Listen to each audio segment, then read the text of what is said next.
বাণিজ্য হয়েছে, সে বাণিজ্যে আমি একজন আমার ভাতিজা একজন প্রার্থী ছিল, তার কাছ থেকে 16 লাখ টাকা চাইছে। এখন বলছে যে টাকা রেডি থাকলে দরখাস্ত করতে পারছে। আমরা বলছি যে আমাদের পক্ষে সম্ভব না। এখানে নিয়োগ সংক্রান্ত বাণিজ্যের কারণে গ্রুপিং সৃষ্টি হয়েছে। আমাদের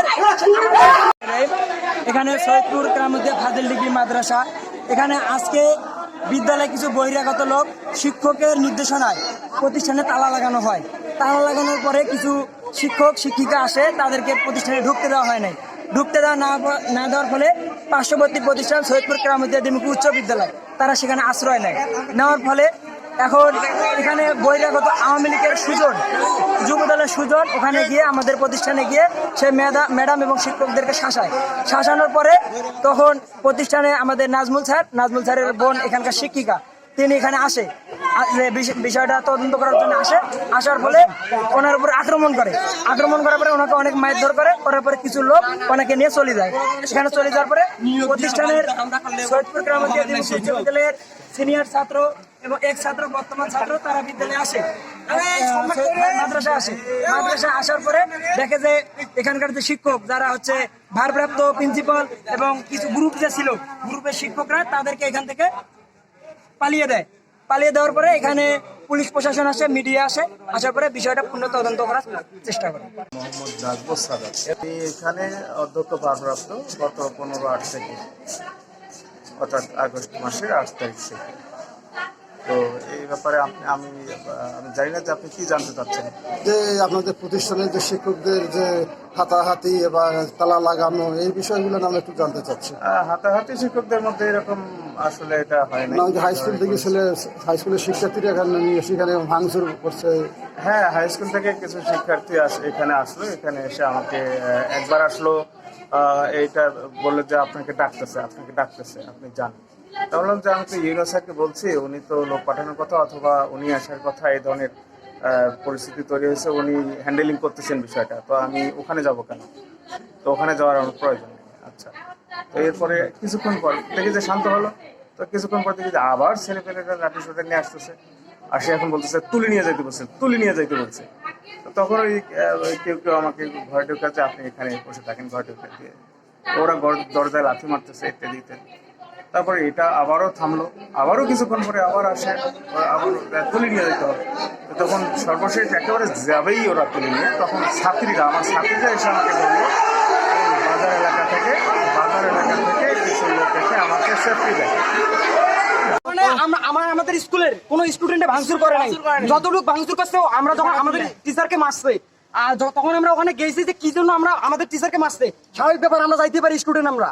তখন ওদের কিছু মেয়ে স্টুডেন্ট আর হচ্ছে টিচার, ওরা হাতে কাছে যাহা কিছু পাইছে ওরা তাই নিয়ে আমাদের উপর চড়া হয়ে আসছে, আমাদের উপর আক্রমণ করছে, আমাদের অনেক ছেলে আহত হয়েছে, আর শরীরে অনেক জায়গায় মার খাইছে। আর এগুলো কেমনে আমরা ভাঙচুর করলাম? এটা মানিসুর রহমান, সহকারী শিক্ষক, সৈয়দপুর কেরামতিয়া দ্বিমুখী ফাজিল মাদ্রাসা।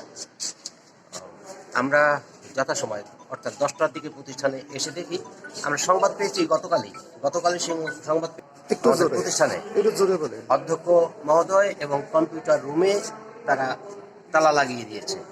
তালা লাগাইলো কোহিনুর বেগম, সহকারী অধ্যাপক ইংরেজি এবং সহকারী অধ্যাপক আরবি আব্দুল সালাম সাহেব, এরা দুজনে মিলে তার যে গোষ্ঠী আছে, তার যে দল আছে, তার দলকে সাথে করে নিয়ে কম্পিউটার রুম এবং অধ্যক্ষ রুমে তালা লাগিয়ে চলে যায়। আমরা খবর সাথে জানতে পেরে সাথেই আমরা থানা, তারপরে আমাদের এডিসি স্যার, ইউনুস স্যার, ওনাদের সঙ্গে যোগাযোগ করার পরে আজকে সকালে এসে দেখি তালা বন্ধ। স্থানীয় লোকজন আসছে, তালা বন্ধ কেন, তালা মারলো কে, তালা কেন বন্ধ, কে তালা মারার এখতিয়ার, কার এই পাওয়ার, এই নিয়ে হইচই হচ্ছিল। হইচই হতে আমাদের এই কোহিনুর ম্যাডামের ছোট ভাই আছে, হাই স্কুলে সে চাকরি করে, সহকারী। কি নাম? কোহিনুর ম্যাডাম, তার নাম হচ্ছে নাজমুল হোসেন, কোহিনুরের ছোট ভাই।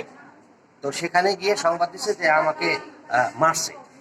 আমাকে মারছে বা তিনি কি সংবাদ দিচ্ছেন, কি মেসেজ দিচ্ছেন, যাই হোক উত্তেজনামূলক বা উস্কানিমূলক কথাবার্তা বলছেন, যার কারণে হাই স্কুলের ছেলেপেলেরা তারা উড়ে আসছে, একেবারে দৌড়ে এসে অতর্কিত অবস্থায় তারা আমাদের এখানে ক্যাম্পাসে ঢুকে গেছে। যদিও আমাদের সেফটির ব্যবস্থা ছিল, কিন্তু আমরা সেটা সেভ করতে পারি নাই। না পারার ফলে তারা এসে আমাদের অধ্যক্ষকে, তারপরে অফিস ভাঙচুর করতে, ভিতরে দেখছেন কি আপনারা ভাঙচুরগুলো কি দেখছেন? হ্যাঁ, যদি সেটা দেখে থাকেন তাহলে আমি সেটা বলছি। ভাঙচুর করতে প্রচুর, হাতাহাতি করছে প্রচুর। সেটা 1 মিনিট, 10 মিনিট, 20 মিনিট, 50 মিনিট নয়, একেবারে 1.5 ঘন্টা 2 ঘন্টা ধরে চলছে। আমাদের স্টুডেন্টরা ভদ্র, মাদ্রাসার স্টুডেন্ট মানেই ভদ্র, মানেই ইসলামিক, এটা তো আপনারা সুনিশ্চিত, এটা তো একেবারেই সত্য। পরিচ্ছদ দেখেন। আর আমার বলার দরকার, আমি এসছি শেষের পর্যায়ে এসছি। তারা যে এই উস্কানিমূলক বিষয় নিয়ে একটা প্রতিষ্ঠান, এটাও শিক্ষা প্রতিষ্ঠান, সেটাও শিক্ষা প্রতিষ্ঠান, সেখানকার ছেলে মেয়েদেরকে উস্কিয়ে নিয়ে এসে, বাচ্চারা তো অবুঝ, শিক্ষার্থীরা তো অবুঝ, তাদেরকে যেভাবে যারা বোঝায় গার্জিয়ানরা, তারা সেভাবেই বুঝে। তারা আবেগেই এসে এখানে আমাদের প্রিন্সিপালের উপর হস্তক্ষেপ করলো।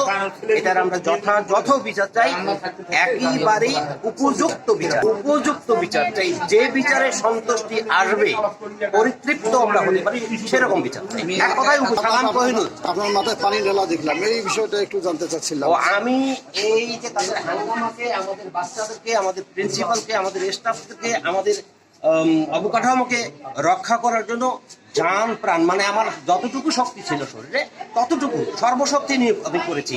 তাদেরকে ঠেকাইছি, বাবা বলছি, আতা বলছি, ছেলে বলছি, ছাত্র বলছি, তোমরা নানাভাবে তাদেরকে আমি বোঝানোর চেষ্টা করছি।